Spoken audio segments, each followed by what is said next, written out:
Now, I knew things were getting bad in England. Free speech is under attack all over the place, including in America. But Europe has, in the supposedly free democratic world, taken it to frightening levels. England is now making 30 arrests a day for offensive online messages. That is absolutely incredible. And I had no idea it was that bad yet. I mean, that's 12,000 arrests a year, 1,000 a month because of a 2003 Communications Act and 1988 Communications Act. So obviously, this goes back a while. It's not like this is the first foray into authoritarian speech controls. America was founded on free speech, in part. It's certainly an idea. I mean, obviously, we have many freedoms that you don't have in the rest of the world, like the Second Amendment and many others. But free speech was something the founding fathers wrote about a lot. It's something that America has really cherished over the years because it allows you to fight bad speech with good speech. It allows you to have arguments in public, have these debates, and keep the government out of deciding and policing the public square and saying what is or is not allowed to be said.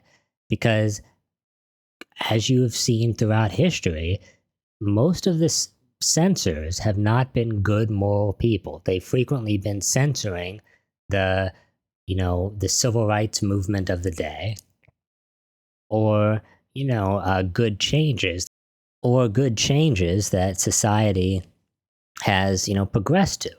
The censors are invariably the people who are in control of society at the top, the elites. And the elites frequently want to censor various movements that they see afoot that could unseat their power. These 12,000 arrests in 2023, and I hate to see what the numbers are now, I'm sure they've gone up since then. But even if they haven't, 12,000 arrests is insane. 33 a day, and they are 58% higher than before the pandemic. These and about 8,000 detentions as well. These arrests create a chilling effect. People are genuinely and rightly afraid to say things online in English.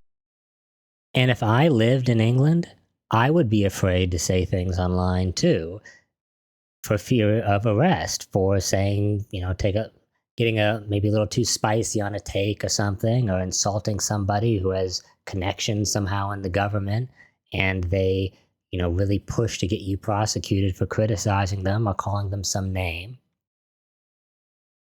Now, maybe I shouldn't, in England, I probably wouldn't be the primary target. It'd probably be a white guy, I'm guessing, or white people, I'm assuming, are going to be disproportionately arrested for these sorts of crimes, because generally in the woke, oppression Olympics hierarchy, they view white people and men as the top rung of the oppression.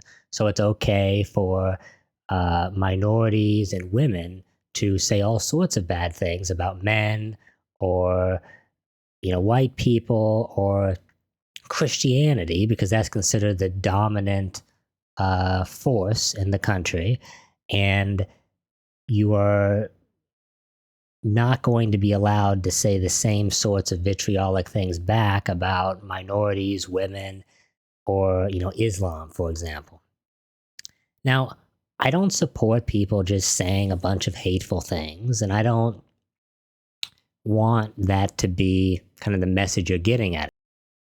I think ideally you would want to be civil and kind to people, but people have tempers, people get upset, people shop around and repost. I mean, even just reposting things can get you arrested. You don't have to say it. I mean, you repost things, sometimes you don't even agree with, just to kind of see what your followers think of it. That can get you arrested. And when you get arrested, detained, put in prison, You can be in prison for days. That can mess up your employment. That can get you fired from your job. You have all this worry about, am I going to still have my job? Am I going to be able to, fight this case and win it? Am I going to go to jail? So even though, 12,000 arrests turned into 8,000 detentions and only 1,100 in 2023 were sentenced, and that is down from 2015 when 2,000 were sentenced, which is still insane. Those people still had a significant negative impact on their life. They may have gotten, property confiscated, maybe permanently, phones, laptops. They got their house raided. They could, shuffle around, break things. I mean, it's obviously a traumatizing experience. Sometimes the cops go in. I don't know about England so much, but if you have a dog, they may shoot the dog because it jumps on them or something, even if it's not particularly aggressive. Getting arrested and getting raided and whatnot, even if you don't go to jail, it is still a traumatizing experience. And the threat of that chills the speech of millions of people, I'm sure. That is why and by the way, this 1,100, I wonder how many of those are still, those are just 1,100 that got sentenced. I wonder how many of those 12,000 still have cases just in the queue and they're going to be sentenced. And I wonder how many people got, the fact that, that they only got 11, they only sentenced, 1 out of every 12 people they arrested. That tells me that I believe that indicates that they have probably cast a very broad net on the speech that they are willing to prosecute, then try to whittle it down to the speech they're willing to really go all the way through a jury trial with. And I mean, if you only sentence 1 out of every 12 people you arrest, you probably should be arresting a lot less people, is what I'm getting at. Now, it's also worth noting that there's out-of-court resolutions which are not included in the sentencing. And those could potentially be harmful. Again, confiscation of devices, maybe pledges not to say, to restrict your speech in the future and say, I'm sorry for something you shouldn't have to grovel before a government official to do. One of the cases they mentioned in this article was David Wooten, age 40, who is appealing against a conviction for dressing up as the Manchester Arena bomber and as a Halloween gift. As you can see here, he has this, slogan, and he's kind of making a statement that I understand how, if you're Muslim, you could find that offensive, but, Halloween is frequently a time of offensive costumes. I believe, wasn't it Prince Harry that dressed up as a Nazi? Is he getting arrested? No, because he's powerful, and they're not going to come for the powerful people. If you are a celebrity, look at J.K. Rowling. She says all sorts of stuff against transgender, causes, and she doesn't get arrested because she's J.K. Rowling. But if you were just some nobody saying it, I think you have reason to fear. And the fact that they are going after the nobodies tells you that they're not really confident prosecuting these cases in public, which is why it's important, I think, to make videos about it and do articles about it to expose what these people are doing. They won't go after the major celebrities because they fear the backlash. David Wooten, who I've never heard of, and you've probably never heard of, they can throw him in jail and get very little backlash. But everyone who knows David Wooten and everyone who sees this will think, that could be me. If I post an offensive meme or dress up offensively, that's crazy. It's dangerous, it's chilling, and it really endangers, I think, the free speech environment that you need for a democracy. you don't really have a well functioning democracy if your citizens are afraid to freely exchange ideas.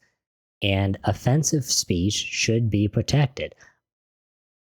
I don't support people just being aggressively hateful and, using race, religion, gender to be, excessively cruel and mean to people in their speech. But it's about how do you handle that? Do you fight it with good speech? Do you want the government to decide, or do you want the marketplace of ideas to determine what ends up being considered the truth and allowing the people to do that uninhibited by government intervention? I don't want the government steering me to the truth, because most of the time the government doesn't really want to steer you to the truth. They want to steer you to a certain political conclusion, which is frequently not good for you. But let me know what you guys think in the comments section below. I'm very passionate about free speech, and I think it's a very critical right that is increasingly under threat in America and in Europe. But England seems to be really pushing it to the next level for a so-called free democratic state. But let me know what you guys think in the comments section below, and see you next video.